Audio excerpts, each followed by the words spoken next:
இந்த வீடியோ நம்ம என்ன டிஸ்கஸ் பண்ண போறோம்னா நிர்மலா சீதாராமன் அவர்களுக்கும் சேகர் பாபு அவர்களுக்கும் பெரிய லெவலில் ஒரு வார்த்தை போர் போயிட்டு இருக்கு.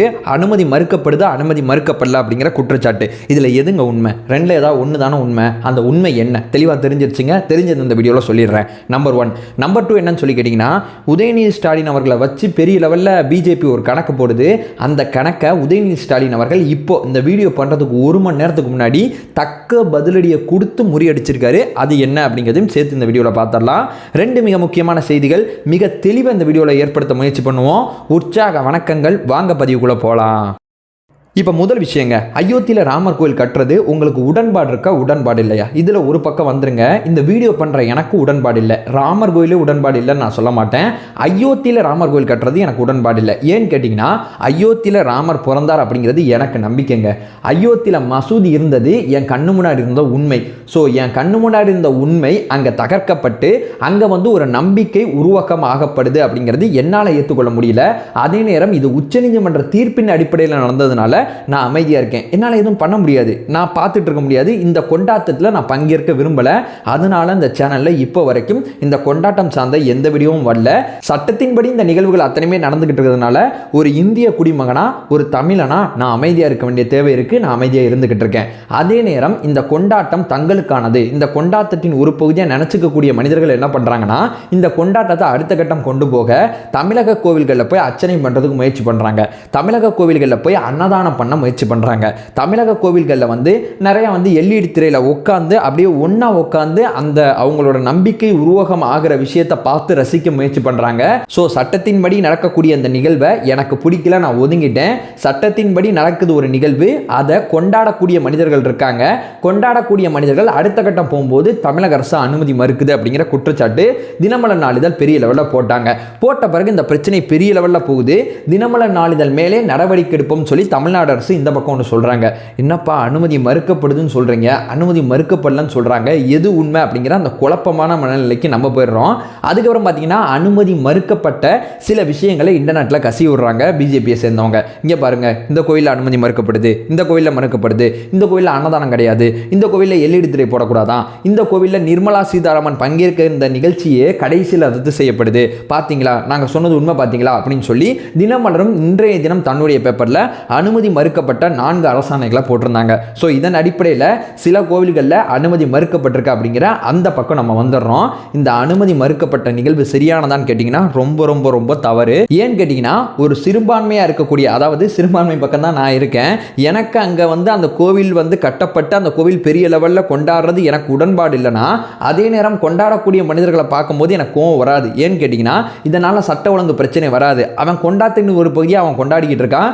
சட்ட ஒழுங்கு பிரச்சனை வந்தால் அதை காக்க வேண்டியதுதான் காவல்துறையோட விஷயமே. ஸோ மக்கள் கொண்டாடக்கூடியவர்களாக இருக்காங்க. கொண்டாடக்கூடிய மக்கள்கள் கொண்டாடுறதை தடுக்கிற உரிமை யாருக்குமே கிடையாது.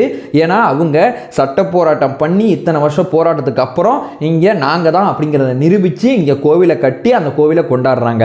இதில் நம்ம எந்த இடத்துலையுமே அவங்கள நம்ம எதுவுமே பண்ண முடியாது. ஏன்னு கேட்டிங்கன்னா, எல்லாமே ப்ராசஸ் படி சட்டம் படி சரியாக போயிட்டுருக்கு. ஸோ இந்த கொண்டாட்டத்தை தடுக்கக்கூடிய உரிமை எனக்கும் கிடையாது, உங்களுக்கும் கிடையாது, ஆளும் அரசாங்கம் யாருக்குமே கிடையாது. கொண்டாட்டத்தின் உரிமை தடுக்கப்பட்டா இப்போ நீதிமன்ற உத்தரவு எப்படி வந்திருக்கு? நீங்கள் தனியார் இடத்துல போய் நீங்கள் இந்த எல்இடி திரையில் நீங்கள் பார்த்தீங்கன்னா போலீஸ்ட அனுமதியே தேவையில்லை, நீங்கள் பாருங்கன்னு சொல்லி உயர்நீதிமன்றம் உச்சநீதிமன்றம் தெளிவுபடுத்தியிருக்கு. ஸோ நீங்கள் அரசு, அதாவது கோவிலுக்குள்ளே போய் நீங்கள் இந்த விஷயத்தை பார்த்தீங்கன்னா, அதுவும் அறநிலையத்துறை கோவிலாக இருந்தால் செயல் அலுவலர்கிட்ட போயிட்டு விஷயத்தை சொல்லி அனுமதி வாங்கி எல்இடி திரையில் போட்டு நீங்கள் பாருங்க அப்படிங்கிற உத்தரவு தான் நீதிமன்றம் சார்பாக போடப்பட்டிருக்கு. ஏன்னா நீதிமன்றம் சிறுபான்மையோட நலனை எந்த அளவு பாதுகாக்குதோ பெரும்பான்மையோட மத உரிமைகள், மத சடங்குகள், மத விஷயத்தில் தலையிடாது. அதை தான் நீதிமன்றம் இந்த இடத்துல தெளிவுபடுத்தியிருக்கு. ஸோ அனுமதி மறுக்கப்பட்டிருக்கான்னு கேட்டிங்கன்னா, சில இடங்களில் அனுமதி மறுக்கப்பட்டிருக்கு. அதற்கு எதிராக நீதிமன்றம் போய் அந்த அனுமதியை திரும்பி வாங்கியிருக்காங்க. நீதிமன்ற அறிவுறுத்தல் அடிப்படையில் எந்தவித பிரச்சனையும் இல்லாமல் கொண்டாட்டத்தின் ஒரு பகுதி ஒரு பக்கம் கொண்டாடிட்டு போட்டோம் அமைதியாக. அதாவது உங்களுக்கு விருப்பம் இல்லையா, இனிமே அமைதியாக இருந்துருங்க. இந்த தமிழகத்தில் நீங்கள் நினைக்கிற அந்த சட்ட ஒழுங்கு பிரச்சனை எதுவுமே வராது அப்படிங்கிறது என்னோட முதல் நிலைப்பாடாக இருக்குது. இது நம்பர் 1. நம்பர் 2 என்னன்னு சொல்லி கேட்டிங்கன்னா உதயநிதி ஸ்டாலின் அவர்கள் கொஞ்ச நாளைக்கு முன்னாடி ஒரு விஷயத்தை பேசியிருந்தாங்க. அயோத்தி ராமர் கோவில் விஷயத்தை பற்றி செய்தியாளர் சந்திப்பில் சில விஷயங்கள் அவர்கிட்ட கேட்கப்பட்டுச்சு.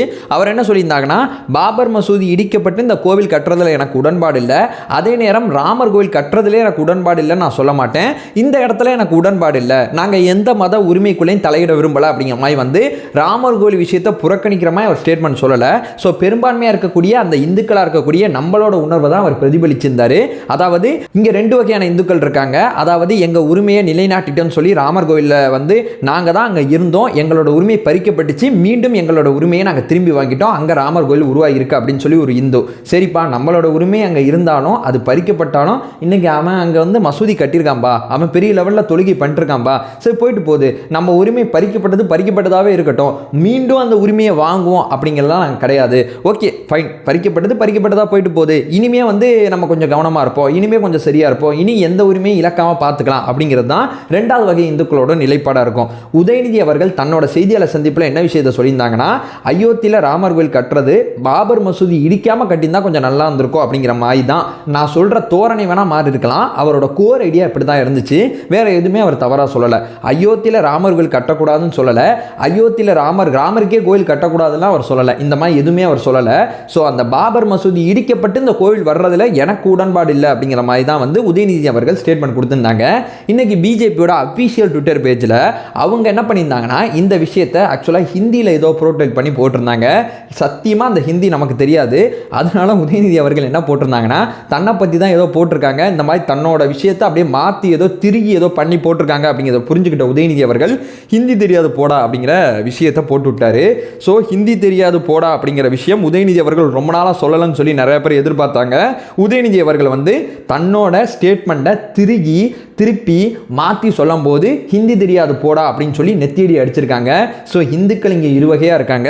உரிமைகளை மீட் ஆகணும் அப்படிங்கிற ஒரு இந்து, அந்த இந்துவை நான் தப்பு சொல்லலை, உரிமைகள் போனால் போயிட்டு போகுது பரவாயில்லைங்க போ அப்படிங்கிற மாதிரி ஒரு இந்து இருப்பாங்கல்ல, அப்படிப்பட்ட இந்துக்கள் இருக்காங்க. இங்கே இந்துக்களுக்குள்ளே முரண்பாடு இருக்குது, அதுக்கப்புறம் தான் இந்து முஸ்லீம் முரண்பாடு இருக்குது. இங்கே எந்தவித சட்ட ஒழுங்கு பிரச்சனையும் வராமல் இந்த நிகழ்வை நம்ம கடந்து போனோம். ஏன்னு கேட்டிங்கன்னா, நம்ம பெரிதும் அடிக்கிற நீதிமன்ற உத்தரவு காரணமாக இது எல்லாமே நடந்துக்கிட்டு இருக்கு. அந்த நீதிமன்றத்துக்கு மதிப்பு மரியாதை வச்சு இந்த பிரச்சனை அரசியலாக்கப்படாமல் கடந்து போனால் ரொம்ப சரியாக இருக்கும் அப்படிங்கிறது என்னோட கடைசி நிலைப்பாடாக இருக்குது. அதை சொல்லிட்டு இந்த வீடியோ என் பண்ணிக்கிறேன்.